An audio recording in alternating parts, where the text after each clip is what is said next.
I just want to let you know that that brother over there is Ephraim, also known as E minor. And this is Rob. Rob Rhyme the Pilgrim. We're M.O.D. Yeah, and this is our world. Our world. Our world. To our world, no killers, drug dealers, dope fillers, no fillers, price toters, and most of them low fillers.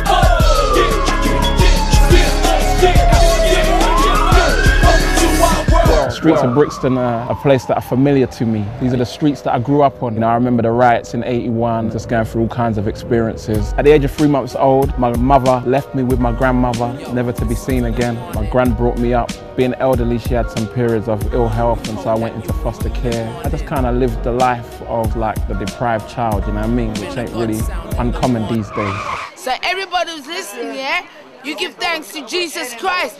Amen. There came a turning point after really being taken to church forcefully by my grandmother. I sat down in church over the years hearing this message, but never really kind of taking it in. And then one day it just all connected, it clicked. Click, click. It made sense. Trust. It was then that I realized I needed to ask God to forgive me. I needed Jesus. Jesus. My world's been changed, revolutionized since that time. Because I'm that church kid who never did a bid, never pulled a heist, never took a life.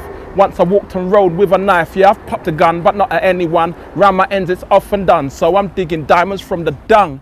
E minor.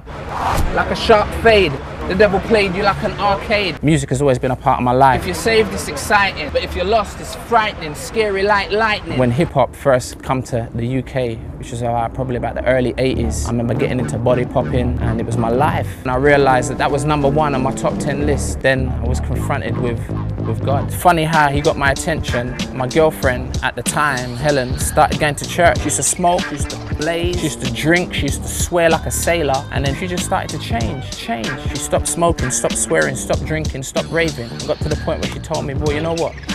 No more sex. And I was like, boy, you know what? You must be in some kind of cult. And that change began to affect me. I was like, boy, you know, I'm all right still. Me and God are all right. You need to go to church. You ain't got no godly background. You're English. But me, I come from the West Indies and we got God in our lives. As I sat considering the message, it felt like God had taken a 9mm cocktail and put it right in front of my forehead. And I was at a place where I had to make a choice. And like a gun, God began to turn my life around. Because he's the real revolver.